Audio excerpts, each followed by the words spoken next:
Boa tarde.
Bom, pessoal, acho que a gente já consegue ir começando. Boa tarde a todos. Aqui é o Rafael, represento o secretariado do Open Banking Brasil.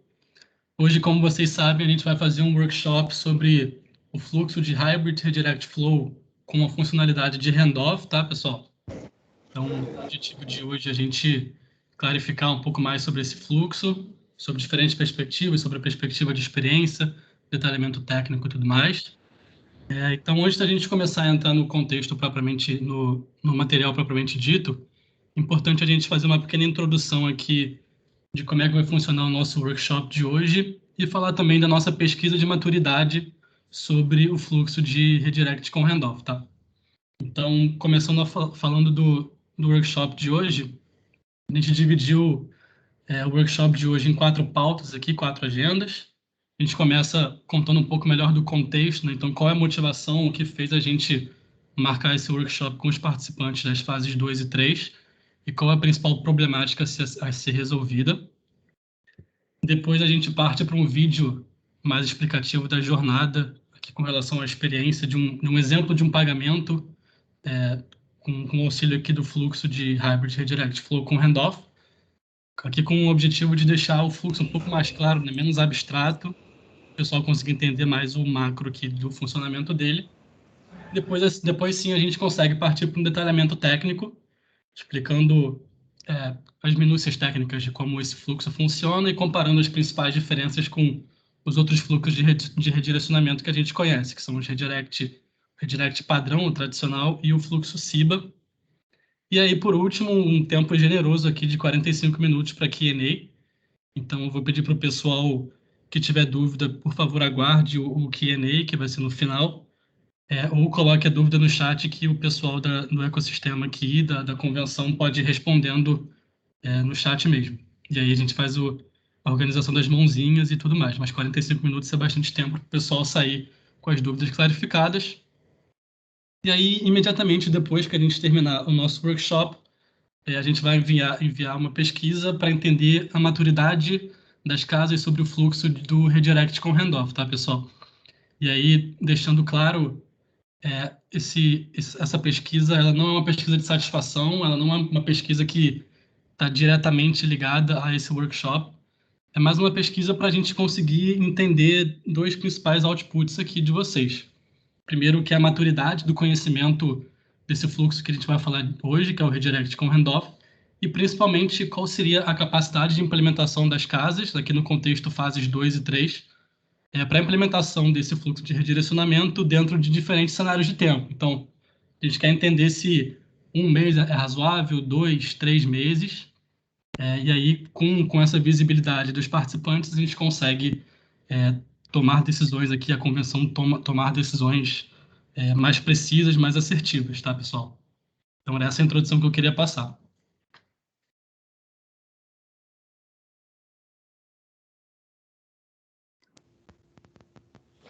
Bom, pessoal, então falando um pouco do contexto, acho que em várias conversas e reuniões dos diversos GTs que nós temos de Open Banking, surge o questionamento do porquê, né, que surgiu esse fluxo alternativo de redirect com o handoff.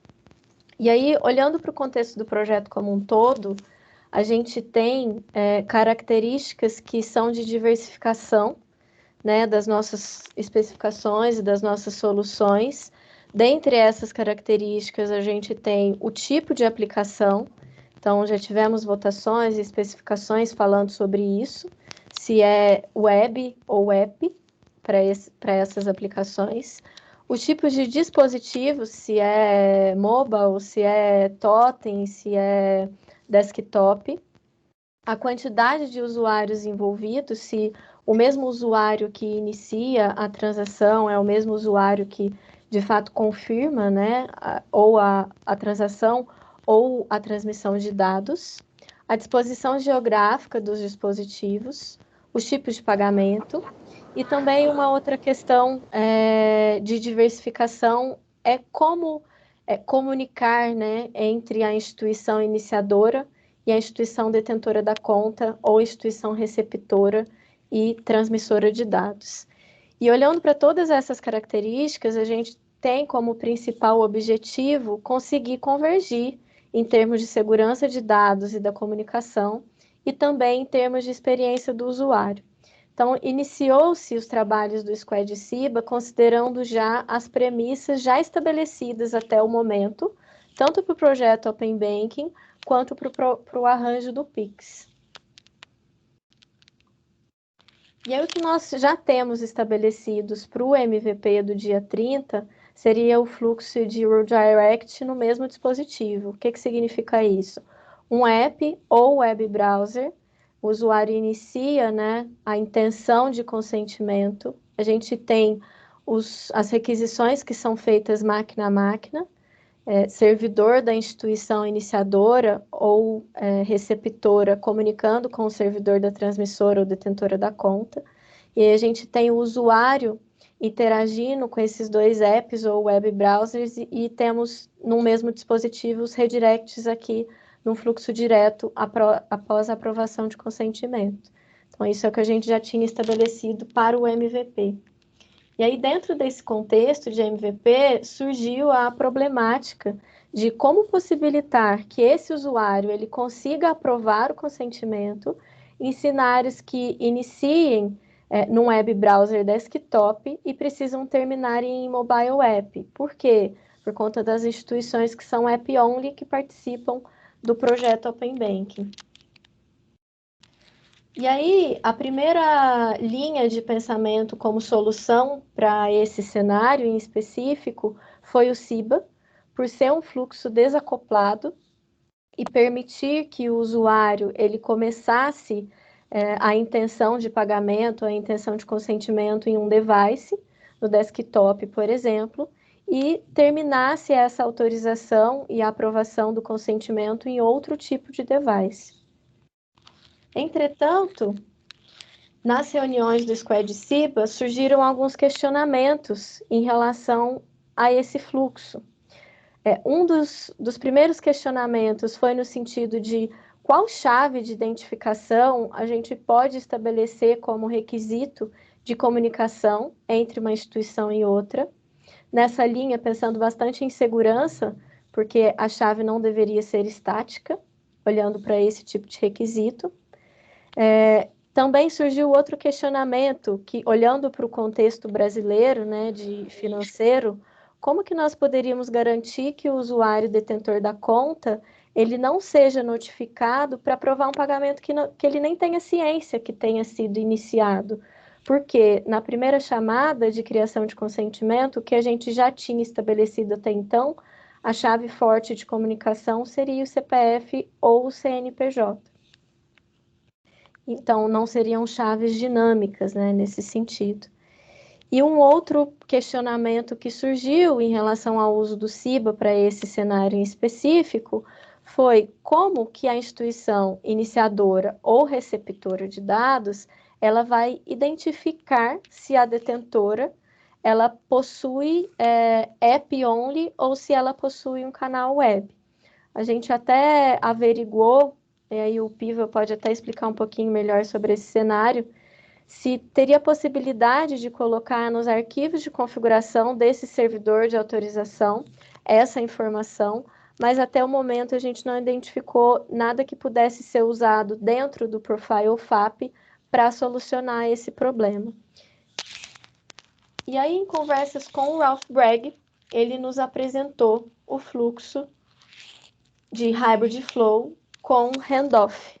Eu vou passar a palavra para o Piva e para a Isis, para eles explicarem um pouquinho mais como isso funcionaria em termos de perspectiva do usuário, de experiência do usuário. Boa, obrigada, Li.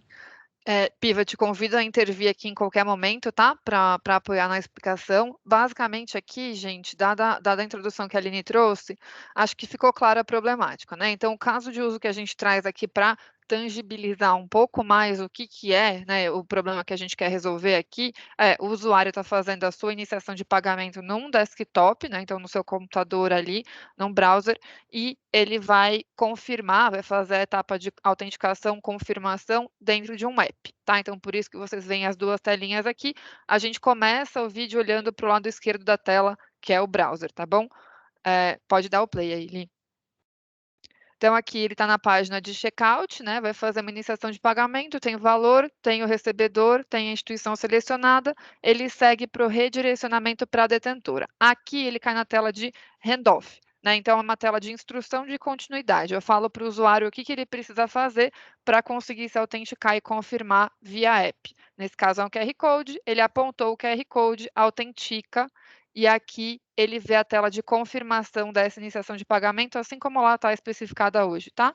Confirma a diferença aqui, ao invés dele ser redirecionado no próprio app, ele recebe uma instrução de continuidade. Então, eu falo para ele, volta para o dispositivo. Ele volta e é redirecionado para a instituição iniciadora e vê a efetivação do pagamento. Tá? Então, aqui, basicamente, começa a jornada como a gente já conhece hoje, num desktop, dá o consentimento, é redirecionado para uma página de instrução de continuidade da detentora. Ali, o exemplo é um QR Code, o usuário aponta o celular, abre aquele QR Code, chama o aplicativo, autentica, confirma e recebe essa instrução de continuidade para voltar para o desktop. Vai ter a tela de redirecionamento e a tela de efetivação, tá bom?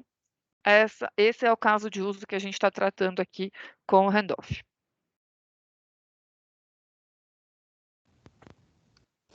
Isso aí. E aí, olhando para esse fluxo na perspectiva do usuário, a gente teria a perspectiva em relação às responsabilidades das instituições para que esse fluxo de fato funcione, né?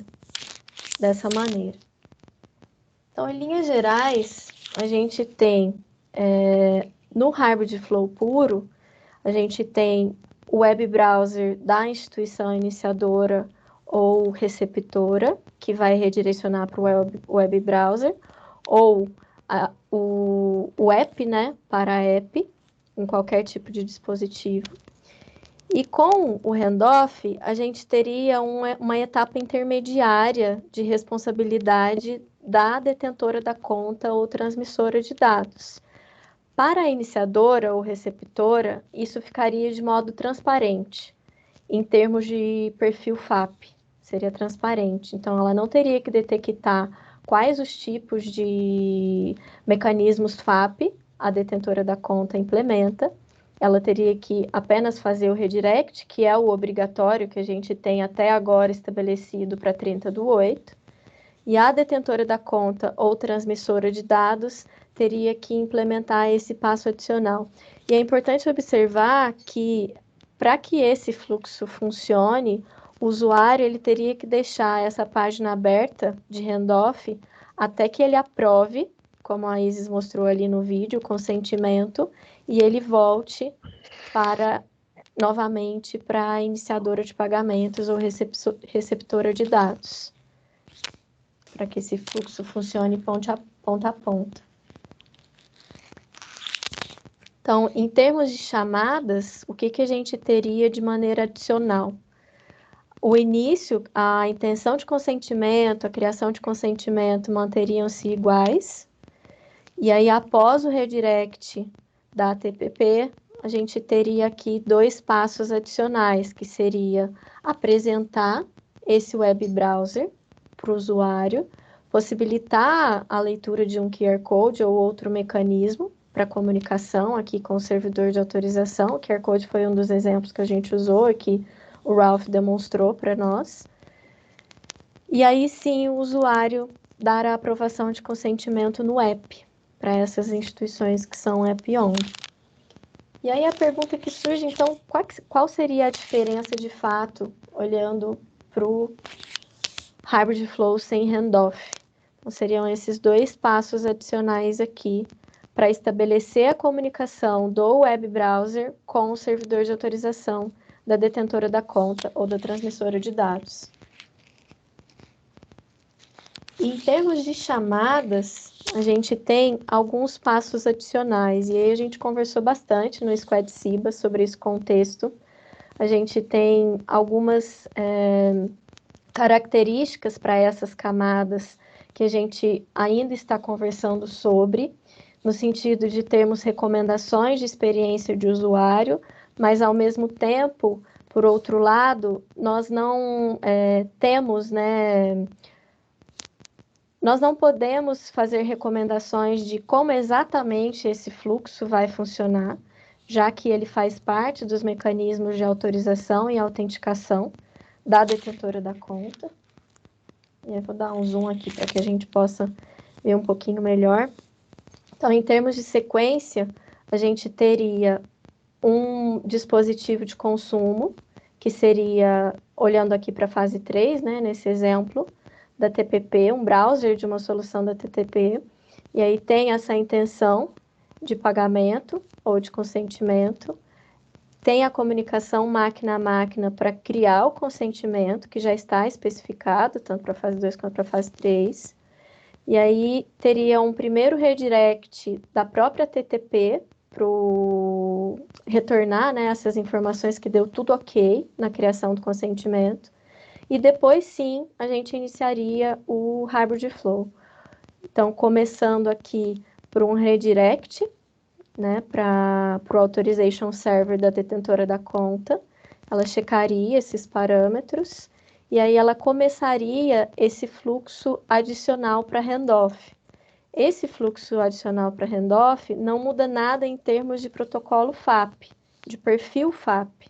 Então, olhando para o perfil FAP1 Advanced 2 que a gente tem estabelecido para o Brasil e de algumas outras características do perfil de Open Banking brasileiro, não teriam passos adicionais nesse fluxo. O que a gente teria são essas chamadas de estabelecimento de comunicação entre o web browser da detentora da conta, que está no mesmo dispositivo que iniciou-se, a intenção de consentimento, e o servidor de autorização. E depois disso, depois que o usuário já conseguiu se autenticar no app já no device de autorização, a gente teria um passo adicional, e aí tem várias maneiras de ser implementado nesse passo adicional, pode ser via loop ou WebSocket, para que esse web browser daquela tela intermediária, que a gente mostrou alguns slides atrás, ele fique consultando o status do consentimento aqui no servidor de autorização, para identificar se ele pode, de fato, redirecionar de volta para o dispositivo de consumo. E aí, em linhas gerais, é isso. Piva, Bruno, Ortiz, se quiserem complementar alguma coisa em relação a esse fluxo. Eu acho que é isso. Uma coisa importante é que essas 2 etapas adicionais, elas podem ser até diferentes dependendo da instituição, né? Então, por exemplo, essa primeira etapa, ela não é necessária em alguns casos. Enquanto a segunda, também a implementação dela é muito variável. Então, a gente não tem um padrão que você precisa seguir, né? Basicamente, cada cenário vai ter uma implementação diferente. Só para dar um exemplo do porquê que eu falo dessa primeira etapa, talvez não seja necessária, por exemplo, Se você não tem um authorization server que você precisa redirecionar para ele necessariamente, você pode redirecionar, às vezes, para um deep link que vai para um bucket do S3, você renderiza o próprio QR Code no JavaScript direto. Então, você não precisaria ter uma comunicação com o authorization server nesse caso, por exemplo. Então, essa implementação, ela varia muito e depende muito de cada caso, de providers diferentes, enfim, tem várias possibilidades, né? Exato, e aí tanto essa primeira quanto a segunda, né, Piva? Então, por isso que a gente está tentando trabalhar no Squad em termos de recomendações, né, para essas duas etapas, para que a gente ainda consiga garantir uma experiência do usuário no fluxo como um todo, mas ao mesmo tempo dando a capacidade para cada instituição entender qual que seria a melhor implementação aqui nessas duas etapas.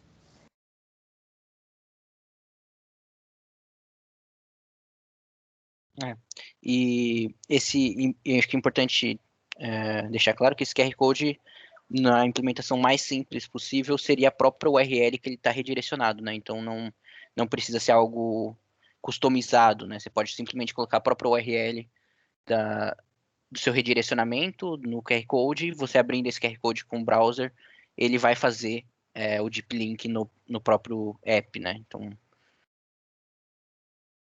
não tem necessidade de ter algo customizado em alguns casos.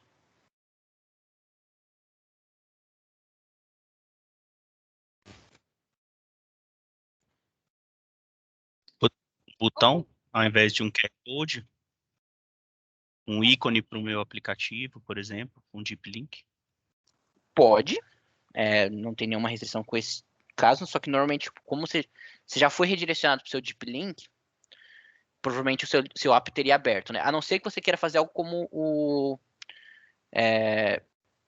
próprio Teams faz, né? Você abre uma tela, lá você vai dar uma instrução diferente para o usuário e o seu botão é o deep link, não necessariamente o link que você foi redirecionado, né? Teoricamente, você pode fazer isso. Isso, a gente estava pensando em fazer exatamente isso, ter uma página web do meu Authorization Server, que é FAP, certo? Esse primeiro Authorization Server.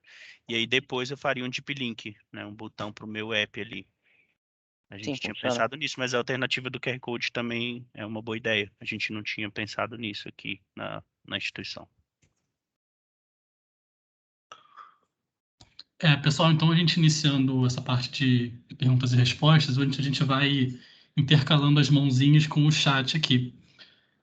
Vou pegar uma do chat aqui, acho que a primeira pergunta não respondida é do Rafael. Rafael, essa pergunta do chat não foi respondida ainda, certo? Sobre o padrão de QR Code. Não, foi sim. Já respondeu. Obrigado. A próxima aqui do chat não respondida, eu entendo que é essa aqui. Então, no cenário handoff, a detentora é obrigada a ter um web browser? Sim, para você fazer o handoff, você precisa... Eu não sei necessariamente se é um web browser, mas algum mecanismo de exibição daquela URL que chegou, você vai ter que ter.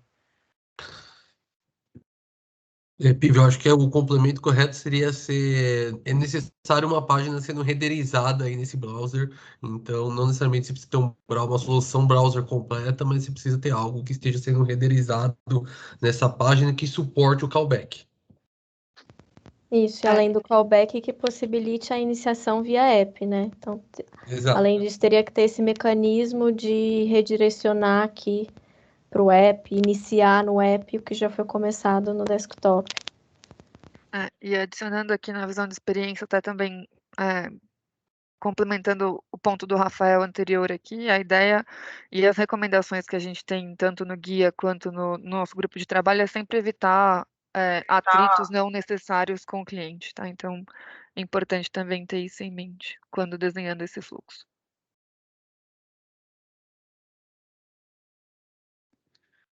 Boa, pessoal. Uma das mãozinhas agora pode ser a Natália, que está em primeiro aqui. Natália, por favor. Oi, pessoal, tudo bom? Primeiro, obrigada aí pelas explicações e apresentação. Uma dúvida que a gente tem aqui é que assim, o cenário que vocês apresentaram aí, né, ele é muito similar, né, ao que a gente tem hoje com o Pix QR Code, né?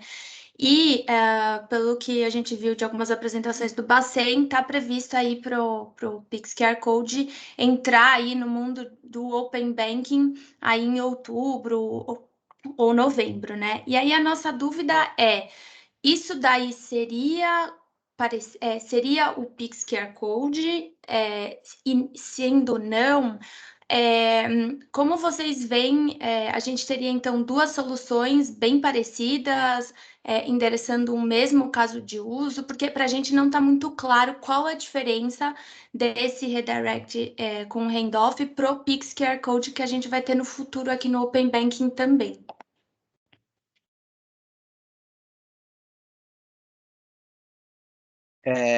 Posso responder essa? Na verdade, são fluxos que eles são parecidos, né? Só que o Open Bank ele tem alguma intersecção com o Pix QR Code. A gente não sabe exatamente como que isso vai ser na vida real, né? Porque vão ser duas opções muito parecidas.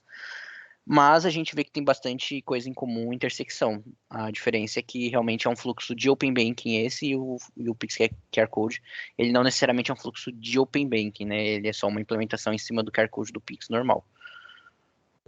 Acho que é Piva, importante ressaltar também. Eu ia comentar, Leonardo, acho que vale complementar que esse fluxo ele está sendo pensado para esse caso de uso que não está coberto, inclusive na fase 2.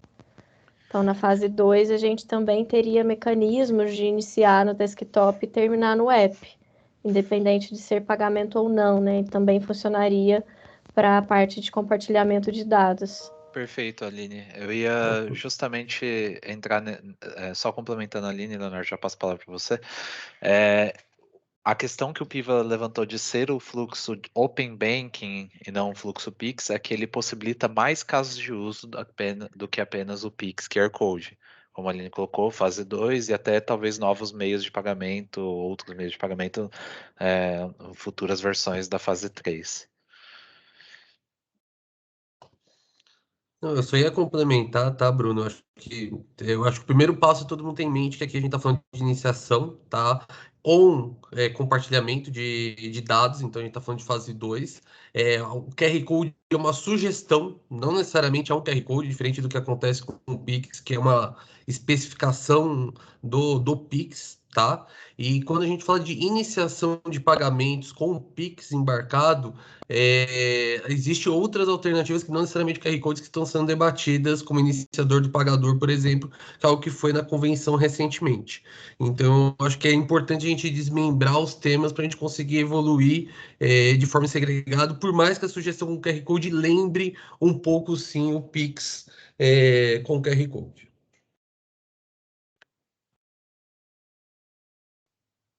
Legal, obrigada, pessoal.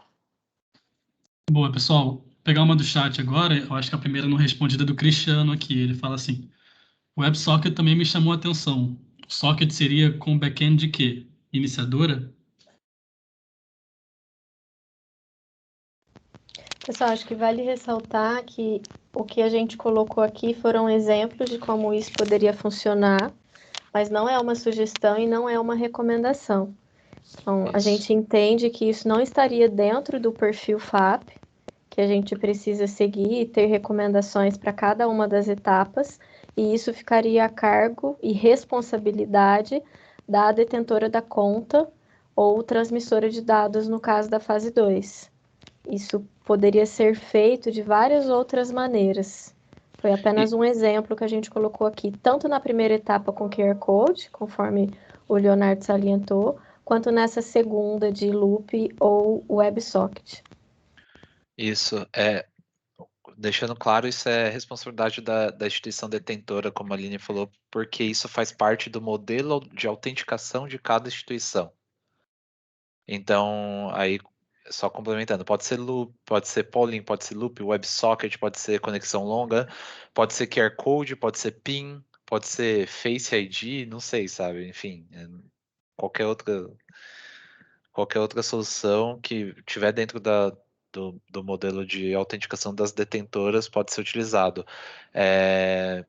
Entendo que o GT de UX vai ter e de segurança vão fazer recomendações, mas acredito que se tornam recomendações apenas e não requisitos.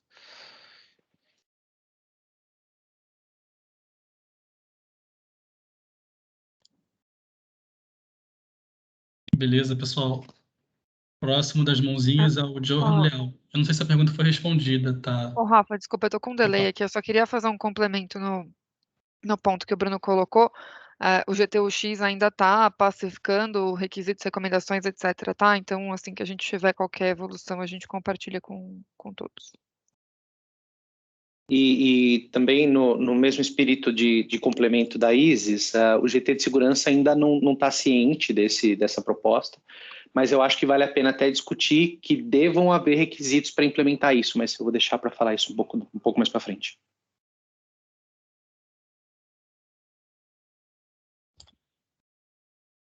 Johan, pode falar a sua pergunta.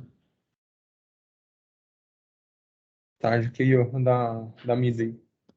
Bom, eu tenho algumas perguntas, mas eu vou tentar resumir, ou pelo menos não falo todas. Assim, a primeira é a seguinte, acho que um ou dois slides atrás, dizia ali que o tempo limite para esperar o consentimento era 60 minutos. Mas num dos últimos GTs que o Shinji estava tocando, ele falava em 5 minutos o consentimento. Vão ser 5 ou vão ser 60 minutos? Essa é uma pergunta. As outras eu vou resumir, aí se vocês quiserem responder ou quiserem empurrar. Uma é se o usuário fechar, se o cliente, né, fechar a aba, se for aberta uma nova aba na transmissora, o que aconteceria se essa aba for fechada? Se teria como ele recuperar e recomeçar esse processo? Qual o caminho? E qual código poderia ser código, valor, enfim, que poderia ser trafegado ali na URL a ponto de não causar nenhuma exposição de dados, enfim.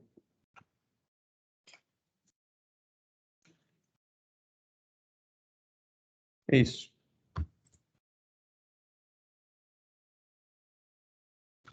Sobre o primeiro ponto, o tempo, a gente teria 60 minutos do fluxo completo, né? Desde a comunicação máquina a máquina, que acontece aqui.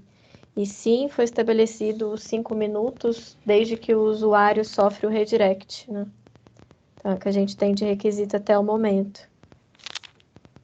Não entendi. O segundo seria entre ele dar o consentimento ou Porque efetivar a transação? o consentimento, ele começa num fluxo máquina a máquina, quando ele Bom, é criado. E aí a gente tem um fluxo de expiração, que é o tempo que o usuário tem para aprovar. E aí, pessoal, se quiserem complementar, e aí essa espera, ela estaria atrelada no redirect, sim. E aí a gente tem que entender, tá aqui, ó, até de como vai ficar isso de fato ali para a fase 3, se a gente vai ficar com esse tempo ou não.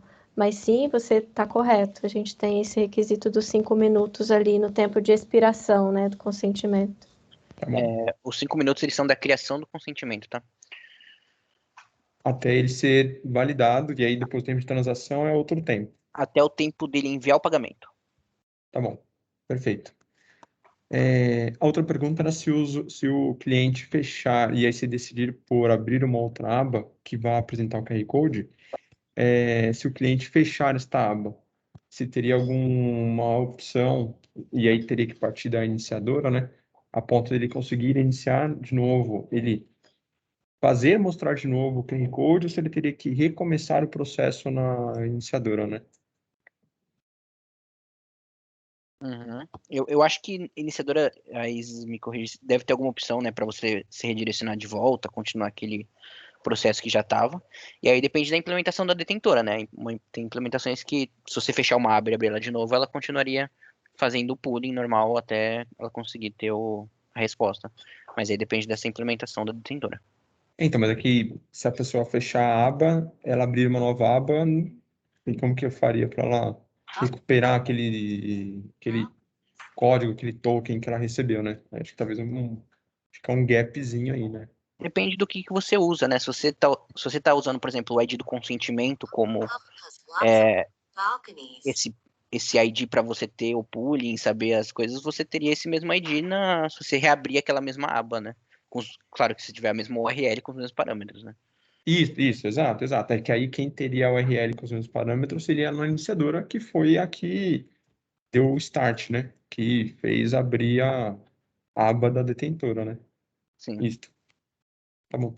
E a última era se o código que a gente pode, esse código, né, que a gente acabou de falar aqui, que vai transmitir ali na URL, que código pode ser, se tem alguma recomendação, o que não pode estar, o que pode trafegar, né? Porque ali é uma URL que a URL está aberta, né?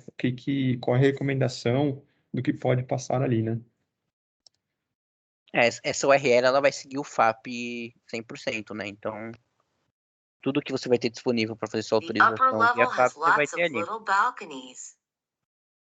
Tá bom, mas eu poderia passar na própria URL. Agora, se você quiser passar algo a mais no QR Code, eu acho que você pode, sim.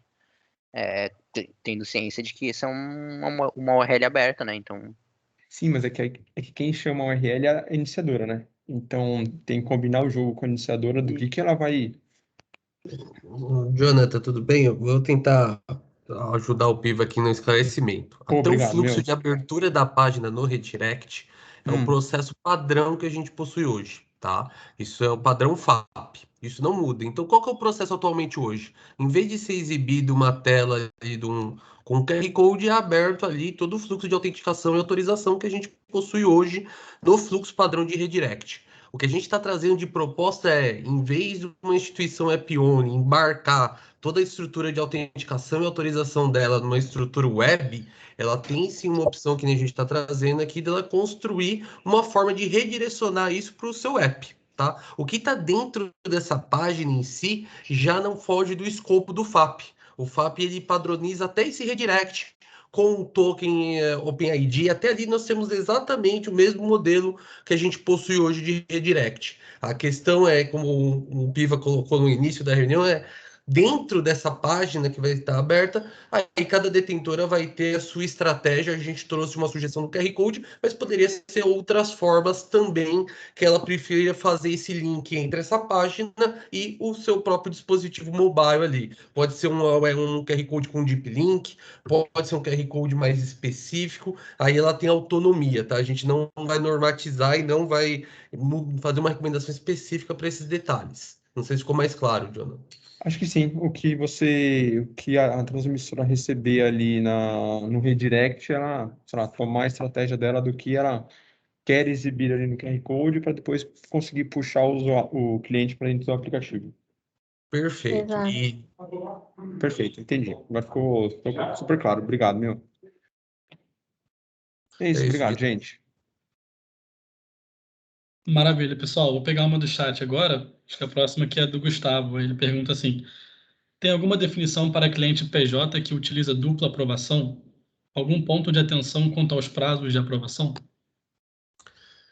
Pessoal, eu só queria complementar o que a gente está trazendo aqui do fluxo de handoff, ele não muda prazo, consentimento, autorizações, tá? Obviamente, né, a gente não vai trazer aqui todos esses tempos de cabeça, tá? Não era o propósito aqui do workshop, mas tudo segue o que já foi normatizado, que consta lá no portal do desenvolvedor e do guia de experiência do usuário, tá, gente? Não tem alterações em nenhum time, em nenhuma jornada de aprovação. No portal, todas essas especificações.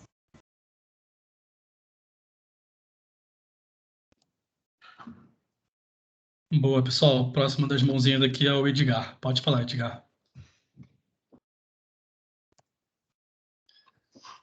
Vindo? Quando se fala em fluxo desacoplado, na minha cabeça, eu posso começar a iniciação de pagamento em qualquer device e poderia terminar em qualquer outro device. Por exemplo, eu poderia começar um pagamento num totem do McDonald's e terminar no meu telefone celular. Poderia começar um e-commerce no browser e terminar no celular. Poderia começar um atendente de call center fazendo um upgrade de um plano de banda larga e eu terminar no celular. Quando eu vejo esse desenho de vocês e o QR Code está na iniciadora, eu estou percebendo que está reduzindo o caso de uso a um único cenário. onde eu estou no web browser, na iniciadora, eu sou redirecionado via web browser para a detentora de conta, vai aparecer um QR Code, e eu só posso fazer o pagamento lendo o QR Code a partir do meu app. Mas, num caso de um totem do McDonald's, como é que seria? Não teria como apresentar o browser da detentora dentro do aplicativo do totem. Se eu tivesse num aplicativo de um e-commerce, tipo Mercado Livre, coisas da vida, no meu celular, como que eu vou ser redirecionado via, via handoff para ler um QR Code que está no meu próprio telefone celular? Então, do jeito que vocês estão desenhando, me corrija se eu estou errado. O único caso de uso é web browser no meu notebook, no meu desktop, com leitura de QR Code pelo meu celular. Todos os outros cenários, de um smart speaker, de um call center, de um totem de autoatendimento, eu não estou enxergando a solução com o handoff. É isso mesmo? Tentando responder um dos casos, pelo menos, o caso que você falou que você está no seu celular, no e-commerce, por exemplo, Mercado Livre, quer fazer um pagamento no seu banco, aí é um redirect app-to-app normal, sem handoff. Está no mesmo dispositivo, o app do Mercado Livre vai redirecionar para o app da sua instituição bancária e você vai fazer a autorização, pagamento normal, não muda nada. Sobre casos de totem e coisas do tipo, se o totem possui input ou possui capacidade de fazer um redirecionamento, apresentar um QR Code, funciona também. A questão, acho que aqui é que você quer talvez você está querendo chegar como esse fluxo pode diferenciar do CIBA, sabe? Não é isso, é porque assim, não é defendendo um nem defendendo o outro, é porque com o CIBA eu tenho várias possibilidades de casos de uso. Quando eu venho com uma outra proposta, que é o handoff, eu imagino que eu conseguiria atender a mesma variedade de casos de uso, mas de uma maneira diferente. O ponto principal que eu vejo dessa solução, que eu entendo porque vocês estão desenhando assim, é que o QR Code aparece na iniciadora. Porque se o QR Code aparecesse na... Desculpa, o QR Code aparece na detentora. Se o QR Code aparecesse na iniciadora, aí faria sentido o QR Code aparecer no totem lá do McDonald's e eu com meu celular escaneio e pago. Só que como ele aparece na tela da detentora, eu não vejo como uma aplicação de um totem, por exemplo, poderia abrir um web view do banco detentor para apresentar um QR Code, entende? Então, só tô colocando na mesa para entender se com essa solução a gente vai restringir casos de uso. E um outro ponto, eu só consigo fazer um fluxo desacoplado a partir de um telefone celular, com câmera para ler um QR Code. Quando outras soluções, como One-Time Passcode, eu poderia digitar aquele One-Time Passcode de 6 dígitos no Internet Bank, por exemplo, sem precisar de ler um QR Code. Estou colocando essas considerações para saber se a gente está colocando uma solução que está restringindo possíveis casos de uso ou se é uma solução adequada, entendeu? Tá. Sobre o One-Time Passcode, pode ser utilizado também no handoff. O QR Code foi aqui um exemplo. Foi uma maneira simples da gente demonstrar o fluxo, mas acho que até já foi dito pelo pessoal, pode ser qualquer coisa ali ao invés do QR Code. Pode ser PIN, pode ser One-Time Passcode, pode ser... o QR Code foi aqui um exemplo, uma sugestão que o grupo seguiu. Sobre abrir um browser num totem ou não, acho que isso depende do sistema de cada totem, poder de processamento, se ele é input constrained, alguma coisa assim. Então, acho que vai de caso a caso. Esse fluxo aqui, a gente tem que entender que ele não é um versus CIBA, tá? Ele é um complemento ao CIBA, porque ele é um redirect normal, só que ele é uma alternativa de redirect para instituições app-only que podem agora resolver também o caso de desktop browser to app, por exemplo, ou outros casos de uso também. Eles não são versus, eles se complementam de maneira positiva, eu diria assim. Complementando Desculpa, só rapidinho. Aí até confirmando o que o Bruno disse, Edgar, a ideia, assim, a motivação para essa conversa surgiu e foi levada para o Squad Ciba, era para dar uma alternativa para as instituições que são app-only para poderem subir com um modelo de iniciação de pagamento dentro do prazo, com as restrições que a gente tem, sem forçar todo mundo a implementar a Ciba a toque de caixa. Eu acho que, nesse caso, a solução é super exitosa, mas ela não tira do radar que o Ciba é o que vai possibilitar, de maneira definitiva, todos esses outros casos de uso que a gente comentou agora, de totem, de iniciação por outros dispositivos, de push e tudo mais. Então você está falando que ele é um paliativo até a gente ganhar tempo. Essa é a ideia. Eu não diria que ele é um paliativo. Não, eu não diria também. paliativo. Acho que ele não é um paliativo, ele só não serve para endereçar um fluxo desacoplado. Ele foi feito para a gente ter uma ideia de assim, como é que eu consigo permitir que instituições mobile only consigam oferecer o suporte de iniciação de pagamento nesse cenário específico? Olha, sem quebrar a FAP, sem quebrar o Security Profile, como a FAP determina que da hora que eu faço o redirecionamento para o Authorization Server, até que o Authorization Server me devolve um outcode para poder trocar por um token, nesse meio de intervalo é um soquete. O que a detentora quiser colocar ali, ela coloca. Eu entendo como uma sugestão do Squad que, olha, já que entre essa chamada do Authorization Server e a volta do outcode pode ser qualquer coisa, pode ser inclusive esse modelo para permitir que as outras instituições façam. Ele atende os cenários que o Ciba atende? Não. Ele só atende o cenário que a gente se propôs a responder aqui com essa proposta, mas ele não vai tirar o Ciba da mesa para fazer todos os outros.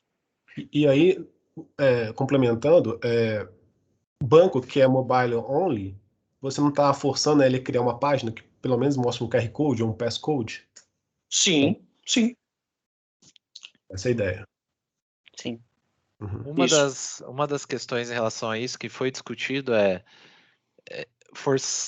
uma recomendação que veio do Bacen, que a gente entende, recomendação não, né? Até uma regulação a gente não pode interferir nos modelos de autenticação existentes, né, das casas. Só que fazendo isso, você não está interferindo no modelo de autenticação, porque a instituição ela estaria autenticando ainda no mobile, fazendo QR Code ou one-time password, o que fosse o melhor para aquela instituição. Uma das ideias a gente vai também consultar o Bacen para entender a visão dele sobre essa questão da página web nas detentoras. Mas entendemos que existe uma linha tênue aí que está sendo discutida no grupo, mas que vai ser resolvida ainda, mas o entendimento meu, pelo menos inicial, é que isso não mexeria na autenticação das casas. Outro ponto e aí... reforçando, desculpa, Piva, só reforçando a questão de data, né? Então aqui o que a gente está apresentando pode ser uma alternativa para as instituições app-only, mas não requer que isso daqui entre em 30 de agosto. Então. E a gente vai especificar Ciba também para cobrir outros casos de uso, né? Então, Alexa, um totem, alguma outra coisa que a gente queira usar no futuro. Isso teoricamente, fica para o final do ano, a gente não tem uma data específica ainda, né? Mas o redirect com handoff ele tem que acontecer, porque, por exemplo, a experiência que eu consigo dar para o meu usuário fazendo o handoff é muito melhor do que com Ciba nesse cenário específico. Então, as instituições que quiserem implementar isso, elas podem implementar também e nada, tipo, não tem nenhuma limitação com essa questão, entendeu?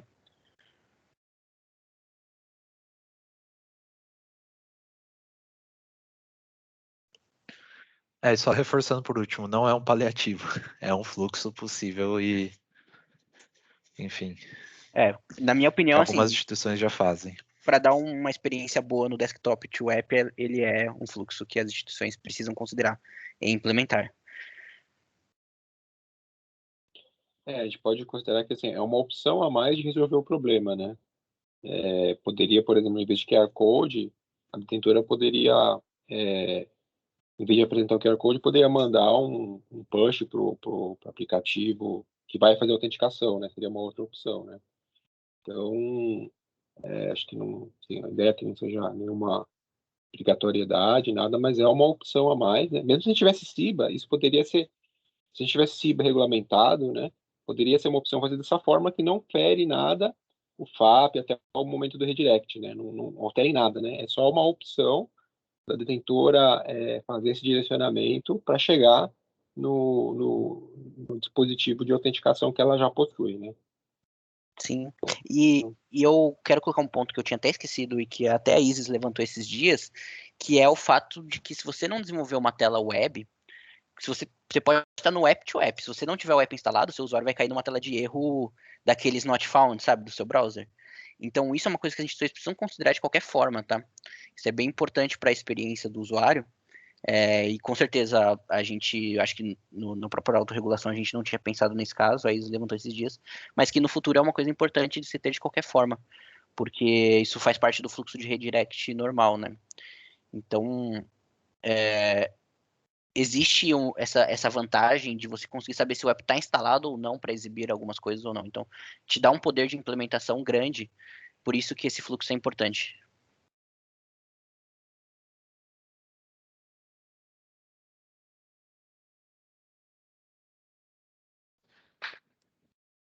Beleza, pessoal, fechamos essa, né? Vou pegar uma do chat aqui também, uma do Bruno. Ele pergunta assim: caberia à instituição detentora escolher o modelo de autorização? Exemplo, detentora que possui solução web de autorização, fase 2, poderia continuar direcionando o usuário para o fluxo web? Sem problemas. Sim. Isso aí, pode. Sem problemas mesmo. Boa, próximo da mãozinha aqui é o Alexandre. Oi, pessoal, as considerações que eu tinha para fazer, acho que eu já fiz, assim, na verdade eu achei uma solução engenhosa para o problema que a gente tem, que parece que atende bem o requisito, não fere em nada a FAP, eu só diria que quando a gente for discutir isso no GT de segurança, talvez a gente reforce alguns critérios mínimos de validação de identidade, porque a FAP espera, quando você faz o redirect, que a instituição que vai fazer o Authorization Server implemente um controle mínimo de segurança. Talvez só deixar mais explícito quais são os controles mínimos e quais níveis de controle e para garantir que essa página não possa ser bypassada ou mal implementada aí pela detentora. Mas, no mais, gente, excelente ideia. Acho que atende bem o que a gente imaginava.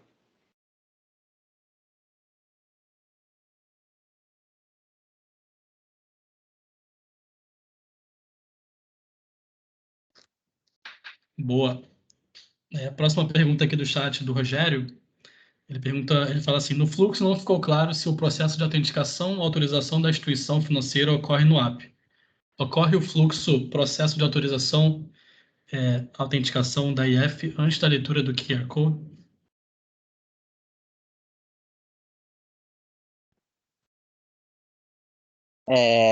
Não, se você não quiser.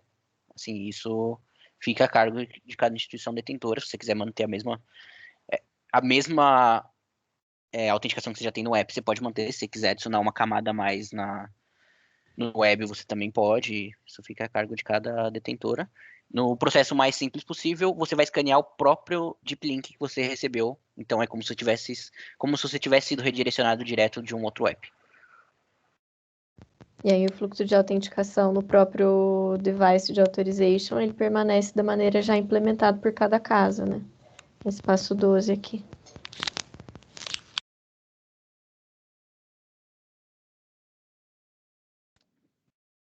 Boa. Rodrigo, pode falar. Boa tarde, pessoal. Muito bacana aqui esse espaço aqui para a gente poder dialogar, né, nessa dura missão aí de arredondar uma série de questões, né. Tendo em vista que a problemática, né, ela surge do fluxo da iniciadora web browser desktop para a detentora, que é app only, queria entender, vocês devem ter discutido ali, entrado nas definições ali, na discussão qual seria responsável por manter a geração do QR Code e o looping ali, né, ou WebSocket para atualizar a confirmação do encerramento do fluxo de autorização do consentimento. Queria perguntar se vocês pudessem trazer o que reforçou a responsabilidade, que a responsabilidade ficasse do lado da detentora e não da iniciadora, visto que justamente a detentora é quem não tem hoje, né, teoricamente, uma infraestrutura, uma infraestrutura publicada web, e também, como o Edgar trouxe ali, né, pode reduzir alguns cenários de uso, né, alguns casos de uso aí, restringidos um pouco por conta dessa dificuldade de alguns devices, né, não conseguirem gerenciar esse multiabas, né, ou enfim, navegador, páginas web diversas que não sejam a principal ali da iniciativa. Não sei se alguém poderia comentar o que reforçou essa escolha da responsabilidade ficar a cargo da detentora de manter esse ambiente web. Isso é um ponto fechado, se ainda está em discussão.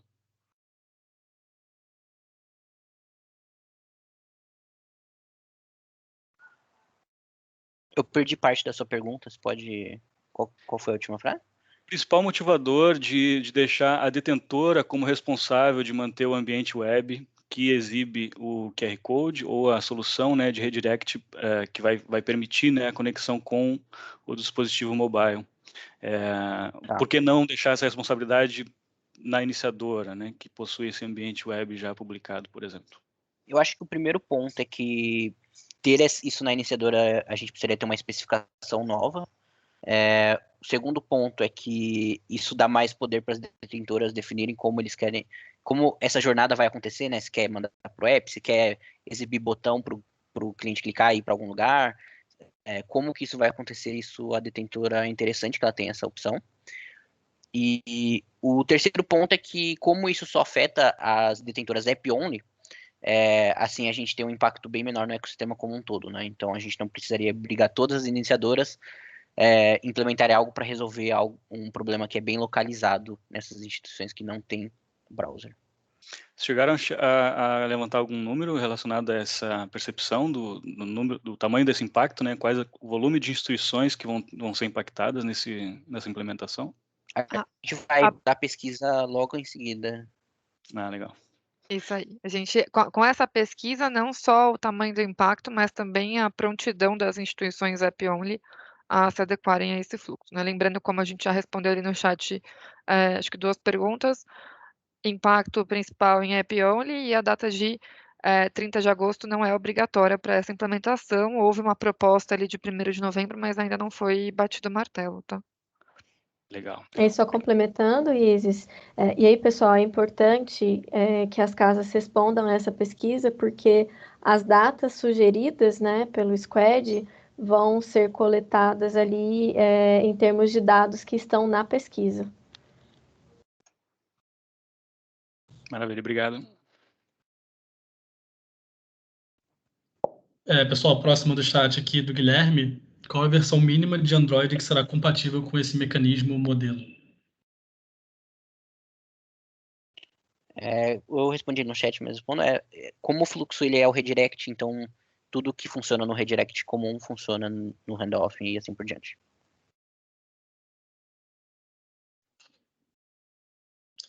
Boa, Felipe, pode falar.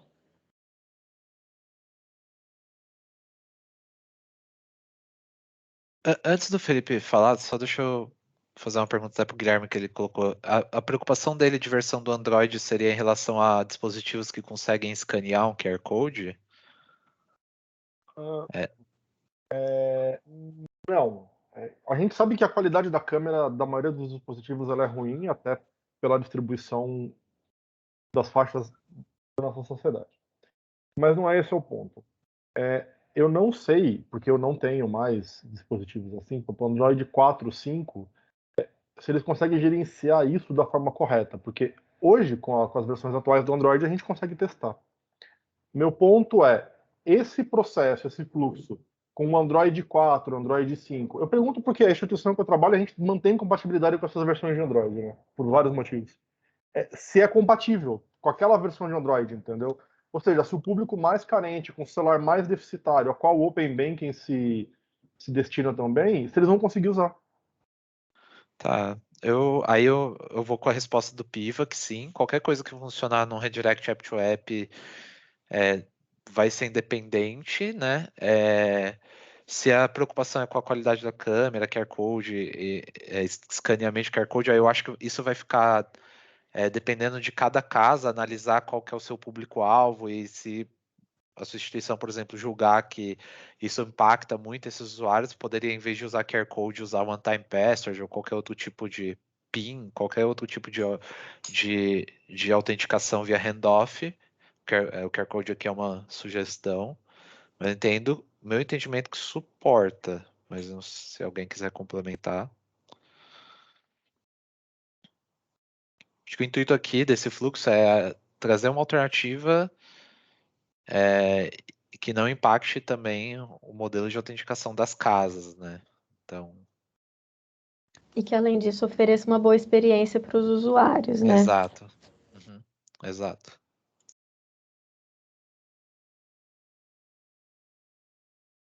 Pessoal, boa tarde.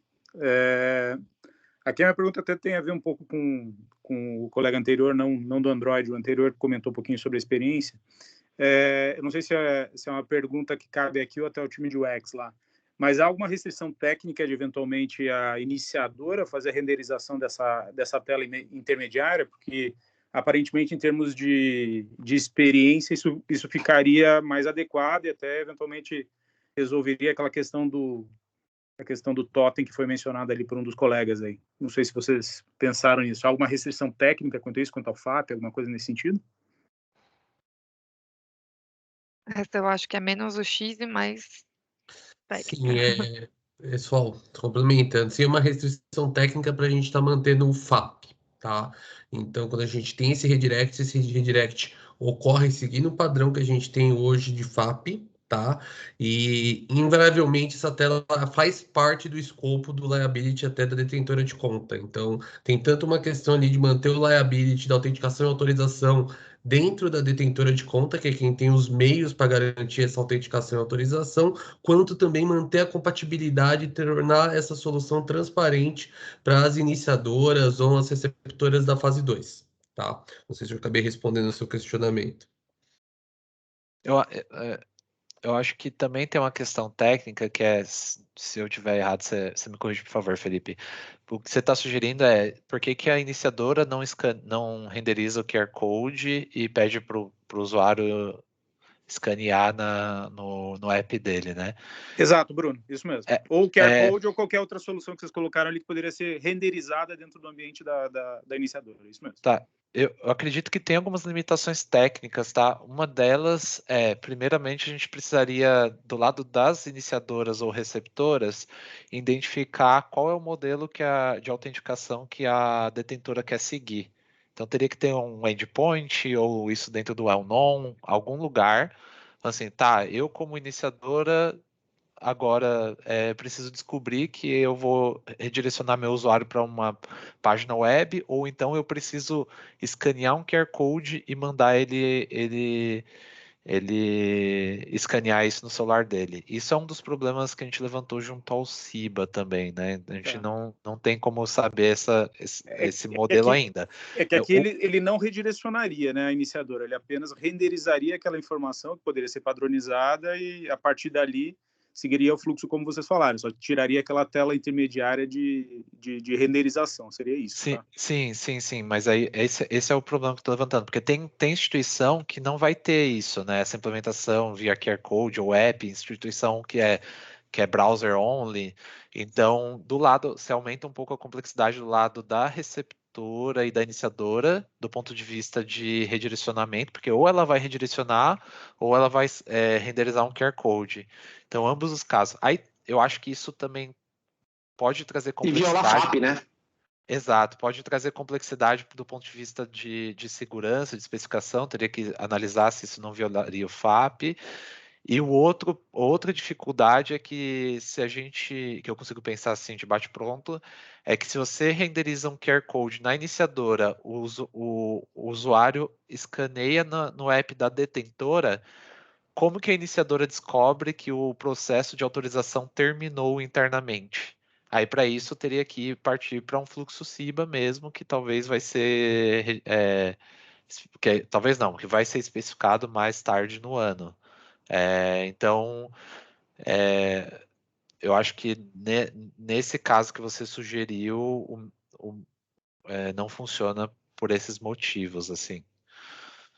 Mas, enfim, não sei se alguém tem uma opinião diferente também.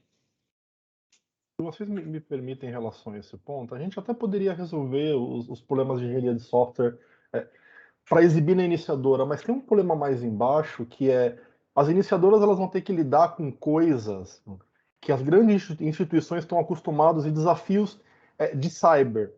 Por exemplo, elas vão ser muito mais suscetíveis a ataque de malware, a ataque de hackers, elas vão ter que lidar com tipos de phishing diferentes. Então fica muito complicado para a detentora de conta confiar numa informação que está fora do domínio dela. Outro exemplo, muitas detentoras de conta têm alguns plugins, algumas ferramentas que rodam na máquina dos clientes para garantir a integridade e estabilidade daquele conteúdo web que foi renderizado, porque a gente sabe que existem os malwares ali.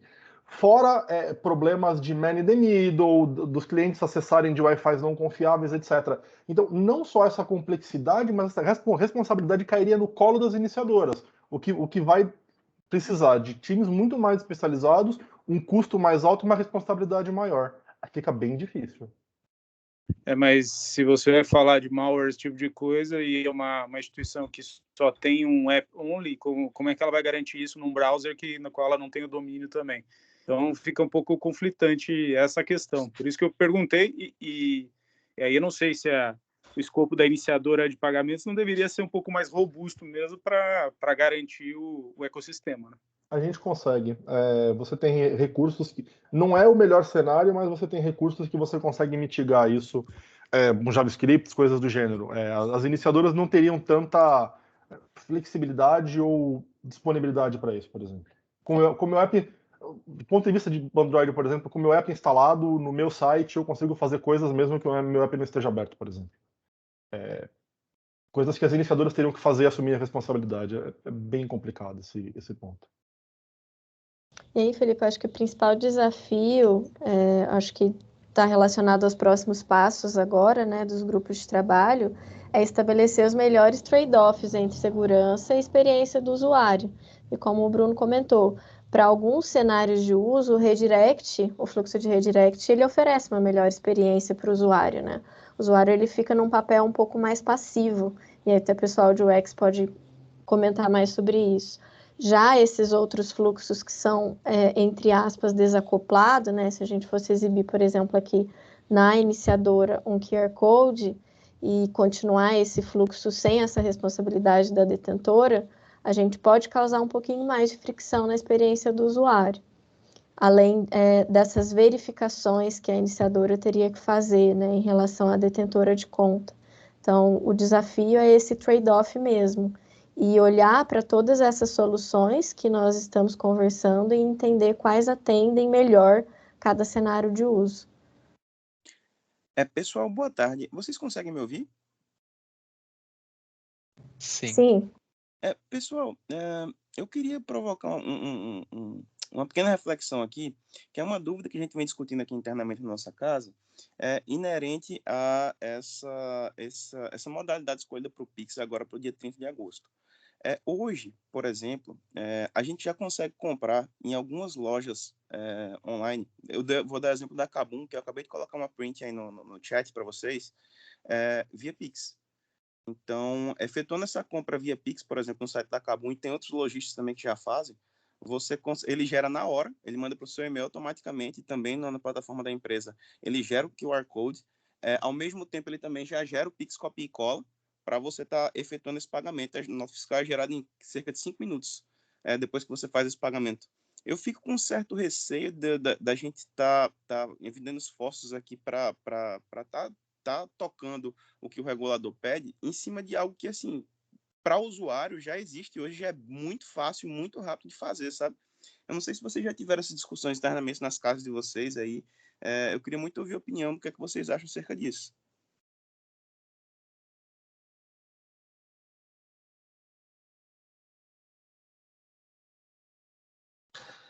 José, eu acho que só um ponto que é importante ter em mente quando a gente faz essas analogias, e a gente sabe que tem uma sobreposição com o Pix, é evidente na experiência. Quando a gente está falando desse fluxo de handoff, a gente não necessariamente está falando apenas de fase 3 de pagamentos, e não necessariamente a gente está falando de iniciação de pagamentos especificamente do Pix, tá? Então, hoje, para a fase 3 do dia 30 a gente tem Pix, mas a gente vai ter outros meios de pagamento. Então, por mais que exista essa sobreposição na experiência, o propósito do que a gente está trazendo aqui como proposta é diferente, tá? Para atender outros casos de usos que não necessariamente pagamento via Pix, tá? Então, a gente não vê como um problema que já foi endereçado pelo Pix. Acho que essa seria a principal frase. É por isso que eu mencionei especificamente essa entrega do dia 30, né? Porque essa entrega do dia 30, que seria por pagamento via Pix, eu entendo que já existiria, entende? Porque, vejam só, o importante ali é o consentimento, tá certo? A forma em si de transferência que está por baixo, ela é irrelevante para o objetivo do consentimento. E isso é uma oportunidade e um problema também, correto? Porque efetivamente o cliente autoriza, o que ele pode autorizar é aquilo que vem no consent, no baseline da transação de consentimento. Como aquele consentimento vai ser provido é uma escolha da iniciadora, correto? Então, a princípio, isso não precisa compor um mecanismo de direcionamento. É irrelevante se é Pix, se é boleto, se é transferência, né?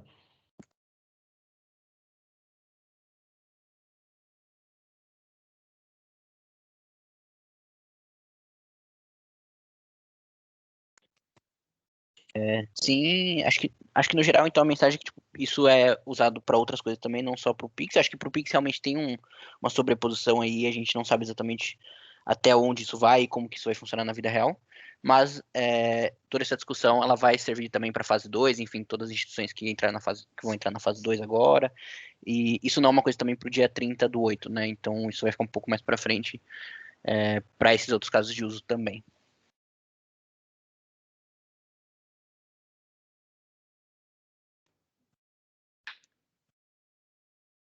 Boa, pessoal, só seguindo aqui a ordem das perguntas, tem uma no chat do Leonardo que ele pergunta assim, seriam as mesmas versões ora suportadas por cada instituição? Eu não sei exatamente o contexto aqui, não sei se o Leonardo está aqui para nos ajudar. Desculpa, fui eu. Não foi pergunta, foi um comentário acerca da pergunta sobre as versões de Android suportadas. Eu acho que já foi pacificado. Assim. Maravilha. Felipe já também foi pacificado, né? Que está com a mão levantada. Foi sim, esqueci de baixar. Foi mal. Sem problemas. Passo para o Leonardo Henrique aqui. Boa tarde, pessoal. Na verdade, eu tenho algumas perguntas. Se me permitirem fazerem todas aqui, nesse momento. Eu vou começar com a primeira, só uma confirmação, né, do entendimento ali do handoff. No meu entendimento aqui, as detentoras que vão implementar o handoff são aquelas que só possuem o aplicativo, né? Ela vai ter uma página web ali só para fazer um segundo redirecionamento ali, permitir um segundo redirecionamento ou acesso à autorização daquela transação através do próprio aplicativo, correto?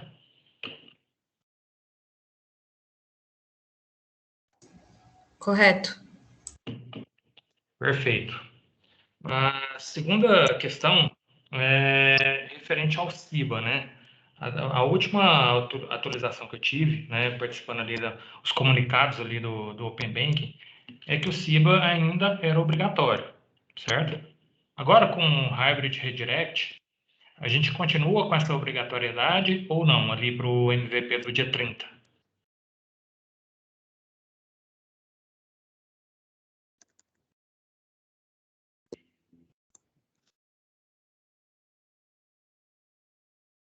Leonardo, o que a gente tem de obrigatoriedade para o MVP do dia 30 é o fluxo de redirect, de redirecionamento. Tudo que já foi estabelecido até o momento. Não, aqui teve uma notificação ali do Conselho Deliberativo que o CIBA seria obrigatório, né? Então, eu estou entendendo que não tem essa obrigatoriedade mais, correto? Correto. Então, não. O CIBA é obrigatório mais para frente, numa data ainda a ser definida. Ok. Pela última votação, Gabriel, o CIBA não é obrigatório em nenhuma data ainda, a não ser que isso mude no futuro, tá? Ok. Está sendo definido e quais casos de uso ele vem a atender de modo específico. Isso. Ele a gente não vê nenhuma vantagem de ter o CIBA obrigatório para todos os iniciadores e detentoras, pelo menos no curto prazo. Ok. E a última pergunta, mesmo que a detentora de conta tenha aplicativo, né, é possível utilizar páginas web para fazer todo o fluxo ali da autorização da transação? É possível, fica a cargo da detentora. Ok. Obrigado, pessoal. Maravilha, Johan, pode falar. Eu de novo. Uma pergunta. Lá no final do fluxo, quando foi confirmado lá o consentimento, enfim, e precisa fazer o retorno para a iniciadora, esse retorno para a iniciadora, a transmissora precisaria saber qual é o redirect para iniciadora também? Eu não, acho que eu pelo menos fiquei com uma dúvida nessa finalização, né? Quando que a parte aqui da transmissora foi finalizado, foi consentido lá pelo cliente, esse retorno para a iniciadora, como que isso aconteceria? Se a gente, transmissora, precisaria saber qual é a página de redirect, ou, sei lá, de que forma que a gente sensibiliza a iniciadora de que a nossa parte de consentimento foi ok, para que ela dê continuidade no processo. Da mesma maneira do hybrid flow sem o handoff, obedecendo todos os requisitos ali do profile FAP e do que a gente já tem estabelecido dentro dos outros padrões e RFCs para o hybrid flow. Beleza, mas assim, se você não, se portar, seria um loop, como que seria? A etapa de redirect final, ela ficaria transparente, né? O que a gente teria a gente tem aqui com um diagrama com oportunidade de zoom, o que a gente teria de etapa adicional, como a gente apresentou, seria essa etapa aqui, que ficaria de responsabilidade da detentora da conta ou transmissora de dados. Na hora de voltar para o dispositivo ali de consumo, que iniciou, né, a intenção de consentimento, a gente seguiria tudo que já está previsto dentro do hybrid flow. E aí, essa etapa aqui é o que a gente comentou, que a gente pode fazer recomendações, e aí o Alex acho que até falou da parte de segurança, mas ficaria a cargo da detentora de conta ou da transmissora de dados, né? Essa etapa de verificar o status do consentimento. Então, essa etapa, esse último quadrante verde que você mostrou ali, isso, obrigado, que você mostrou aí, a detentora fazendo esse looping para poder acompanhar, a gente até comentou ali sobre os 60 minutos, os 5 minutos, enfim, mas no final, aquele passo 17 ali, né, do desenho é quando ele faz ali o retorno lá para iniciadora, né? Então, iniciadora não tem Authentication Server, logo ela não tem cadastramento em nenhum lugar. Qual é o landing page dela? Eu também fico um pouco com exatamente essa dúvida aí. Não, mas é que o redirect ele respeita, né, o padrão já OpenID FAP, onde o redirect vai ser feito utilizando o redirect URI que foi passado no request, né, de autorização. E que foi também cadastrado no fluxo de DCR, né, da RFC 7592. Não, mas a iniciadora não tem DCR. Ele está falando da iniciadora. A gente está aqui falando do que já vai ter sido cadastrado para anteriormente, cliente. Tá. Isso, anteriormente no cliente e repassado no redirect inicial, né? A gente tem esse redirect URI conforme o Bruno falou nesse initial redirect.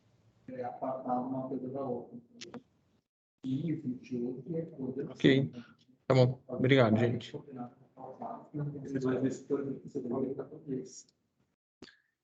Beleza, pessoal. Temos mais 10 minutinhos aqui, tempo para uma, duas perguntas. Não sei se alguém quer falar.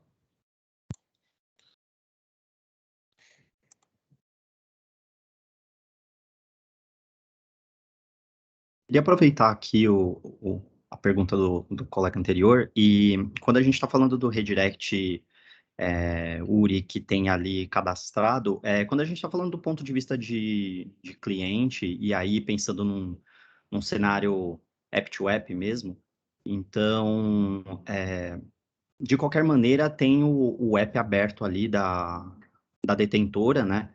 E a chamada do redirect URI vai acontecer, mas no final das contas, assim, o app da detentora ele precisaria ser fechado e o app da iniciadora ficaria por trás, certo? E ele seguiria dali, ficaria a cargo da iniciadora detectar que houve essa volta e saber o que fazer com o app dela, certo? Correto.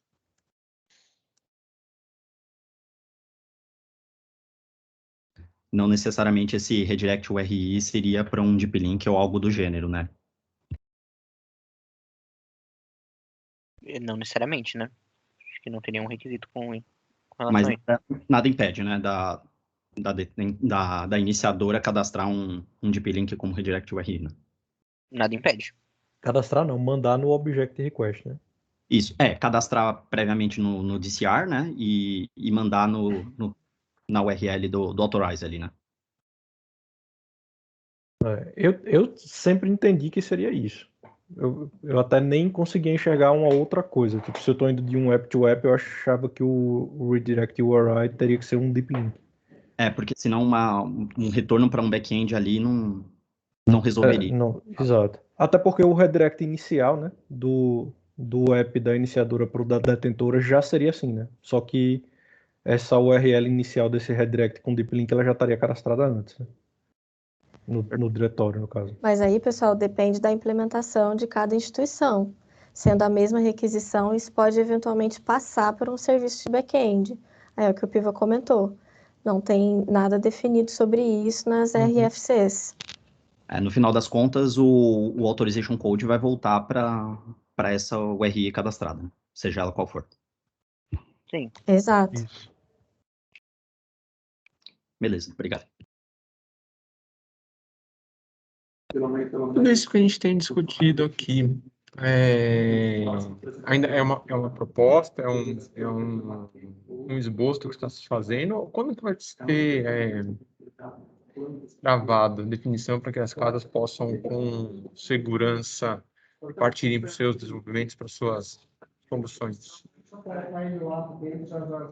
Nas próximas 2 semanas a gente deve ter algumas recomendações dos GTs, mas não tem nada que impeça as instituições de fazerem um fluxo como elas quiserem. Então,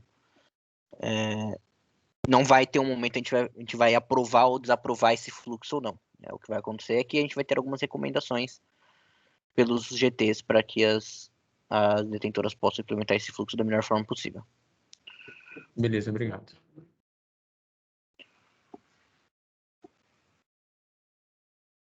Pessoal, aproveitando as perguntas que eu vi no chat, que foram várias, 2 pontos rápidos aqui. O workshop ele vai ficar disponível no canal do YouTube, no canal do Open Banking Brasil no YouTube. Eu vou colocar o link de novo aqui no chat.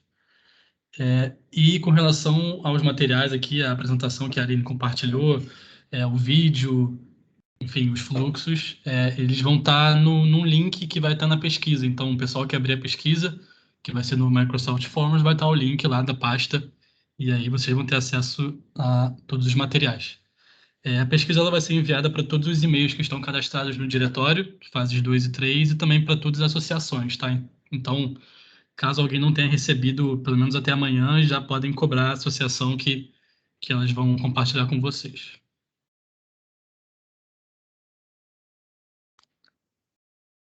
Mais alguma dúvida, mais algum ponto? Temos mais 5 minutos aqui.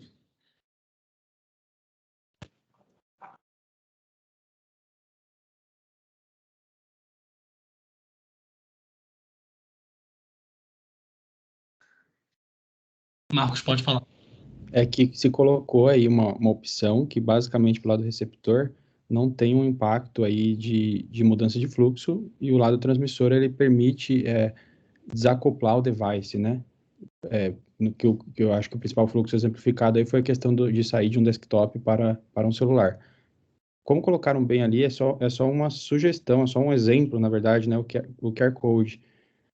Mas tentando pensar assim nas possibilidades, vai existir alguma limitação, ou, por exemplo, um transmissor vai poder também utilizar um modelo de push notification ou qualquer coisa que ele entenda ali como necessária para poder fazer a comunicação entre a tela ali do device, do computador, por exemplo, para o mobile dele. E um segundo pedaço seria também tá na mão do transmissor, se ele entender que por algum motivo ele quer usar isso dentro de um outro fluxo, como um próprio app-to-app, como exemplificado aí por questões de versão de Android, por causa de Deep Link ou alguma coisa assim. Obrigado.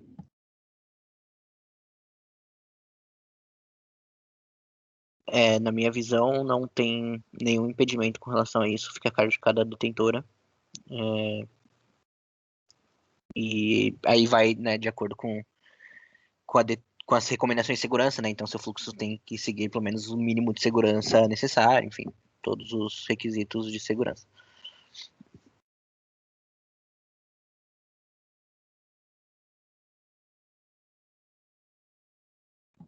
Perfeito, obrigado. Pode falar, Juliana. Eu sei que a reunião é um pouco mais técnica, mas eu fiquei com uma dúvida no fluxo. Eu nem sei se cabe, tá? Mas é mais para o final ali, quando a instituição terceira tem que dar uma resposta, né? Sobre o Pix. Eu vi que tem duas respostas, um retorno 200 e depois tem um 201. Esse 200, pelo que eu entendi, não chega até o cliente, porque não tem essa terceira parte ali, mas no 201 tem, parece que chega. Eu queria entender esse 200, né, que é antes de efetivar o Pix. A gente envia o quê? E depois, quando já efetivou o Pix, porque ali no fluxo está falando que você realiza o Pix e depois manda uma resposta. E daí, no final, fala que o cliente recebe uma confirmação de inicialização de transação. E daí, nesse momento, a instituição terceira já realizou o Pix. Como que seria essa resposta? Eu tenho que enviar falando que o Pix está ok, ou é realmente a inicialização que eu tenho que falar que está ok? Queria saber a diferença dessas duas respostas.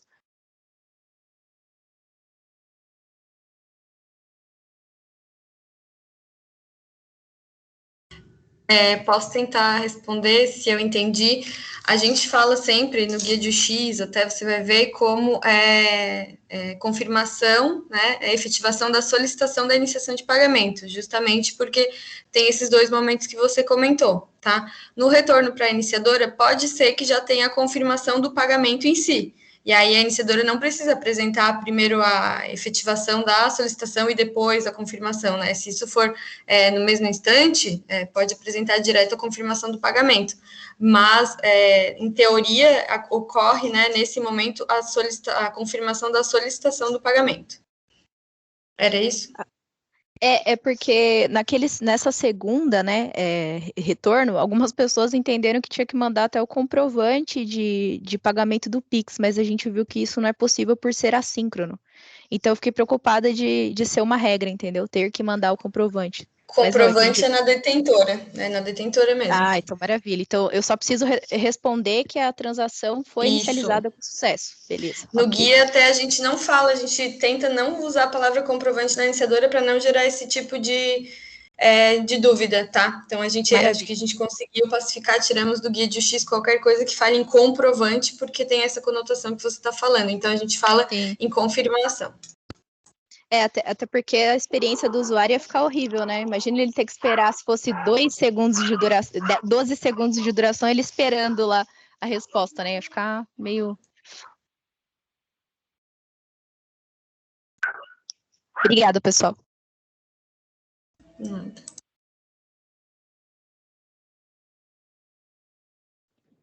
Tá ótimo, pessoal. Muito obrigado pela presença de todos. Boa tarde. E aí, só relembrando, a pesquisa vai ser enviada imediatamente, workshop no YouTube, e a gente vai fazer uma compilação também das perguntas e adicionar na FAQ do Service Desk também. Então, Qualquer dúvida que surgiu aqui, a gente também coloca nas facas do Service Desk. Obrigado, pessoal. Boa tarde. Boa tarde. Obrigado, tchau, tchau. Obrigada, pessoal. Tchau, tchau. Boa tarde a todos. Obrigado, boa tarde. Tchau, tchau.